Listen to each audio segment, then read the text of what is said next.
আসসালামু আলাইকুম। বাংলাদেশের বর্তমান রাজনীতি এবং বর্তমান যে পরিস্থিতি রয়েছে, সেই পরিস্থিতি নিয়ে বিভিন্ন ধরনের আলোচনা সমালোচনা কিন্তু আমাদের বাংলাদেশে বর্তমানে বেশ ঢালাওভাবে প্রচারিত হচ্ছে এবং আলোচিত একইভাবে সমালোচিত হচ্ছে। এই যে আলোচনা এবং সমালোচনা, এগুলো কিন্তু বিভিন্ন বিষয় নিয়ে হয়ে থাকে এবং বিভিন্ন প্রেক্ষাপট ঘিরে হয়ে থাকে।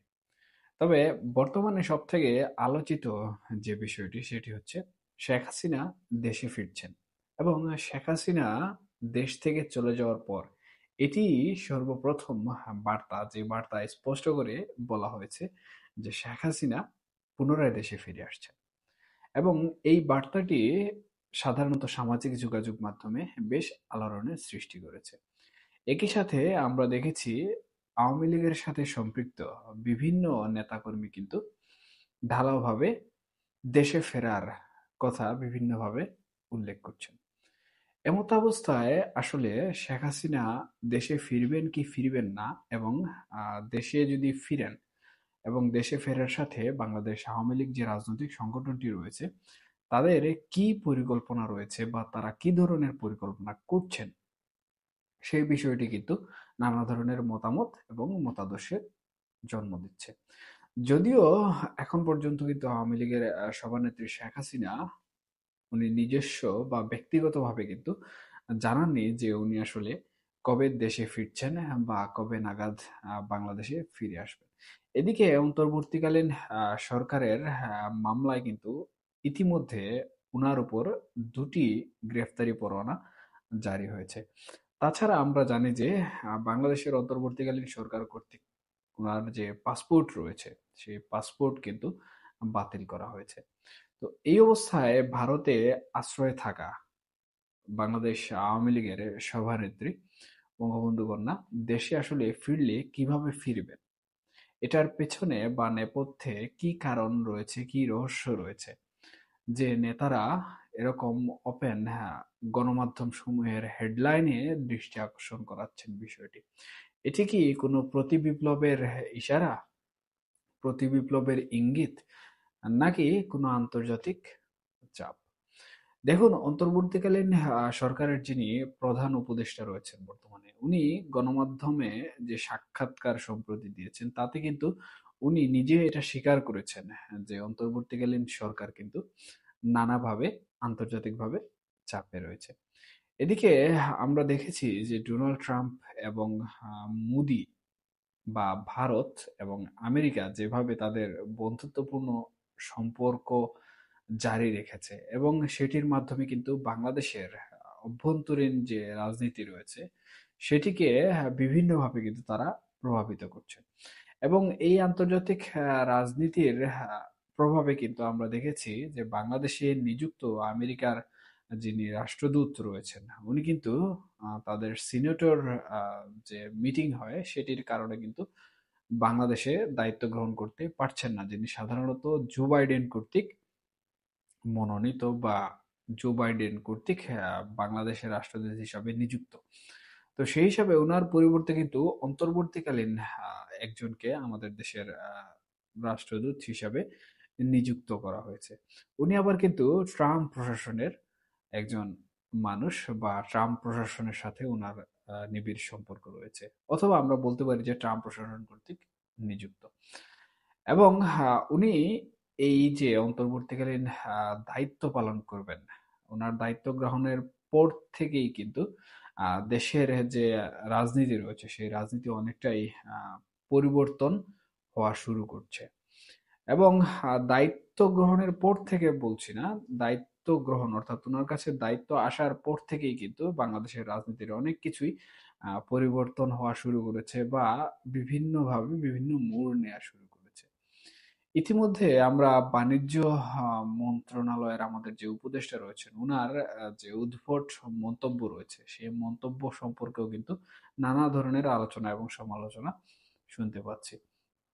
তবে উনার এই আলোচনা মন্তব্য নিয়ে আসলে আলোচনা করছি না, যে বিষয়টি নিয়ে আলোচনা করছিলাম সেটি হচ্ছে শেখ হাসিনা দেশে ফিরছেন, কি জন্য ফিরছেন, কেন ফিরছেন, কিভাবে ফিরছেন। এই প্রশ্নগুলো কিন্তু রীতিমতো আলোড়ন সৃষ্টি করে রেখেছে। এবং এর পেছনে বা এই যে নেতারা এই বিষয়গুলো গণমাধ্যমে তুলে ধরছেন, এর পেছনে কি কারণ থাকতে পারে? এখন আমি ইতিমধ্যে কিন্তু আপনাদেরকে বলেছি যে আমেরিকার যে রাষ্ট্রদূত বাংলাদেশে নিযুক্ত ছিলেন, হ্যাঁ, সেই ব্যাপারে এবং আন্তর্জাতিক চাপের ব্যাপারে আমাদের অন্তর্বর্তীকালীন সরকারের যে বক্তব্য সেটিও কিন্তু আপনাদেরকে বলেছি। তো এই সবগুলো বিষয় যদি একসাথে চিন্তা করি এবং হ্যাঁ, বাংলাদেশের বর্তমান পরিস্থিতি যদি আমরা চিন্তা করি, তাহলে শেখ হাসিনার দেশে ফেরার পেছনে সাধারণত আন্তর্জাতিক চাপটাই সব থেকে বেশি। এবং এই যে তত্ত্বাবধায়ক সরকার প্রতিষ্ঠিত হবে পুনরায়, অর্থাৎ অন্তর্বর্তীকালীন সরকার কিন্তু থাকবে না, এবং এই অন্তর্বর্তীকালীন সরকার পরিবর্তিত হয়ে একটি তত্ত্বাবধায়ক সরকার গঠিত হবে। এবং এই তত্ত্বাবধায়ক সরকার গঠিত হওয়ার পূর্বে কি শেখ হাসিনা দেশে ফিরবেন? ওনাদের আওয়ামী লীগের যে নেতারা দেশে ফেরার কথা বলছেন তাদের ভাষ্যমতো, নাকি তত্ত্বাবধায়ক সরকার যে একটি গণতান্ত্রিক প্রক্রিয়ায় জাতীয় নির্বাচন দিবে, সেই নির্বাচনের পরে কি উনি দেশে ফিরবেন? এটিও কিন্তু অনেক প্রশ্নের জন্ম দিচ্ছে। তবে আওয়ামী লীগ যদি মাঠ রাজনীতিতে না ফেরে বা মাঠ রাজনীতিতে ফেরার জন্য যে সকল কর্মযজ্ঞ করা প্রয়োজন সেগুলো যদি বাস্তবে রূপান্তরিত করতে না পারে, তাহলে আমার মনে হয় না যে আওয়ামী লীগ তাদের রাজনৈতিক যে প্যাটার্ন রয়েছে সেই প্যাটার্নে ফিরতে পারবে অথবা সেই প্যাটার্নে অগ্রসর হতে পারবে।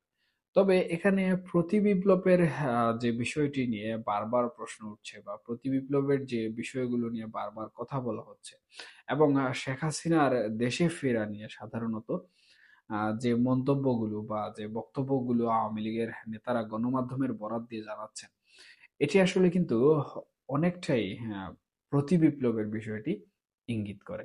অর্থাৎ আন্তর্জাতিক চাপে একটি ক্ষমতার যে রদবদল সেটি হওয়ার সম্ভাবনা কিন্তু বাংলাদেশে দেখা যাচ্ছে।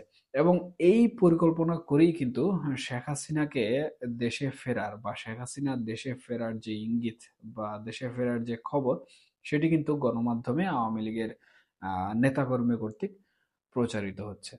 এবং এই বিষয়টি যদি সত্যিকার অর্থে প্রতিফলিত হয়ে যায়, তাহলে আওয়ামী লীগ বর্তমানে যে পরিকল্পনাটি করছে সেটি কিন্তু নিতান্তভাবে প্রতিবিপ্লব ছাড়া আর কিছুই না।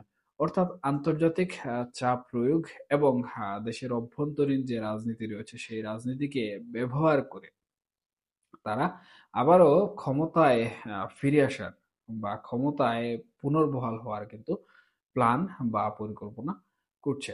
এখন আসলে এটা মুক্ত চিন্তা বা আলোচনা অথবা সামাজিক যোগাযোগ মাধ্যমে এবং বিভিন্ন মাধ্যমে পাওয়া বিভিন্ন মতাদর্শ থেকে আমার ক্ষুদ্র দৃষ্টিতে একটি বিশ্লেষণ।